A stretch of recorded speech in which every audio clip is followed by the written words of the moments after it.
Isa ang Roblox sa mga online gaming application na patok ngayon sa mga kabataan. Pero ang Cybercrime Investigation and Coordinating Center o CICC ay kinukonsiderang iban o ipagbawal yan sa buong bansa dahil sa sinasabing banta ito para sa kaligtasan ng mga kabataan. At para sa pag-uusap na yan, makakapanayan po natin muli ngayong umaga si CICC Undersecretary Renato Aboy Paraiso. Magandang umaga po, Yusek Paraiso, at maraming salamat po sa inyong pagpapaunlak sa aming paanyaya. Magandang umaga po, Sir Bernard Mamani. Maraming salamat po sa pag-imbita sa akin sa inyong programa. Opo. Sir, tanong po namin, bakit po ba naharap ngayon ito sa posibleng pag-ban nationwide itong gaming application na Roblox? Ano po ba yung nakita nyo mga paglabag nito? Sa punto de vista ng pagiging isang government official, nakita natin na maraming cybercriminals ang gumagamit ng gaming platform na to conduct their crimes. Kamakailan, nakita natin na it was used to recruit yung mga kabataan to commit terroristic acts, tapos in-indoctrinate sila.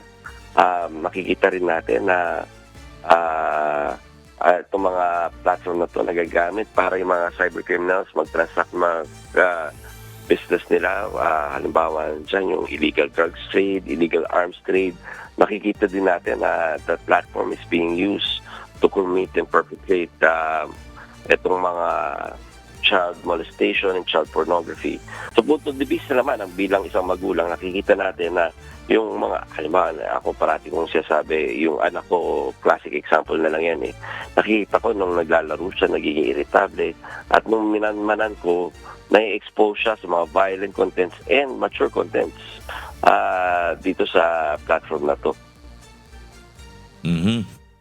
Kumbaga sa isang magulang at sa isang government official, talagang nakaka-alarma po itong nakikita nyo at personal na observation nyo dito sa epekto ng online gaming application na ito.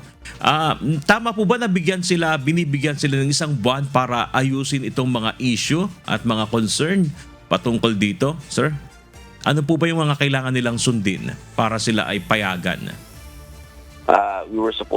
We were planning to give them 1 month para ayusin, pero mukhang hindi sila nakikipag-usap, so binigyan na lang namin sila ng 15 days to reach out and talk to government, the DICT and the CICC in particular, para po to discuss why we shouldn't restrict or ban their platform in the Philippine jurisdiction, because nga lahat ng mga not only harmful contents but the illegal contents that are happening within their platform.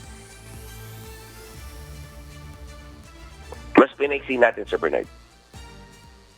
Kasakali po sila ay magmatigas talaga na hindi susunod dito sa binigay nyo na 15 days.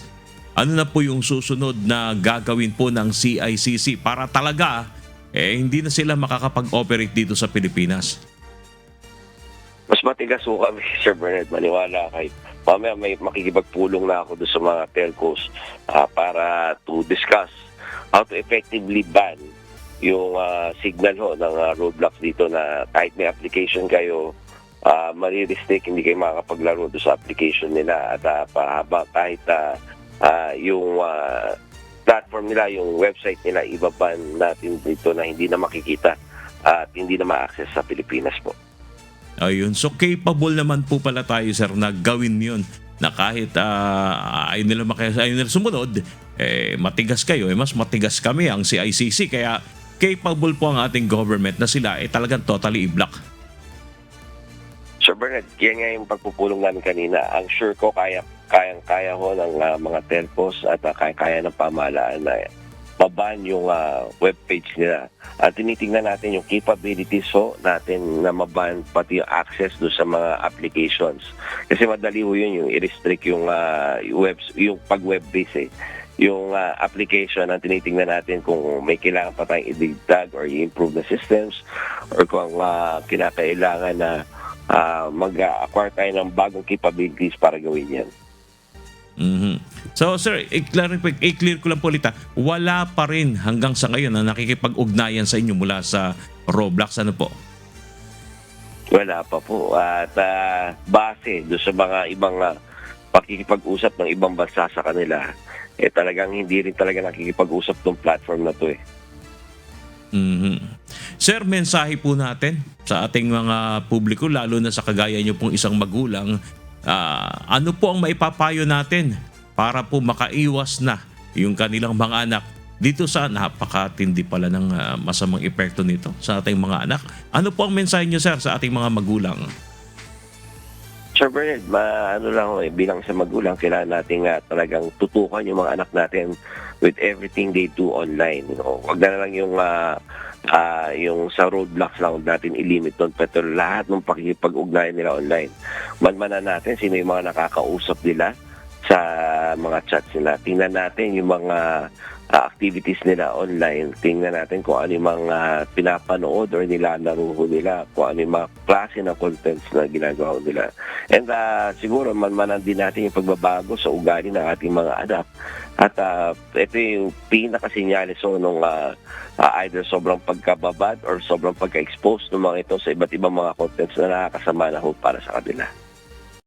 Alright, maraming salamat po, sir, sa pagpapaanyaya nyo po sa pagpapaunlak nyo sa aming paanyaya.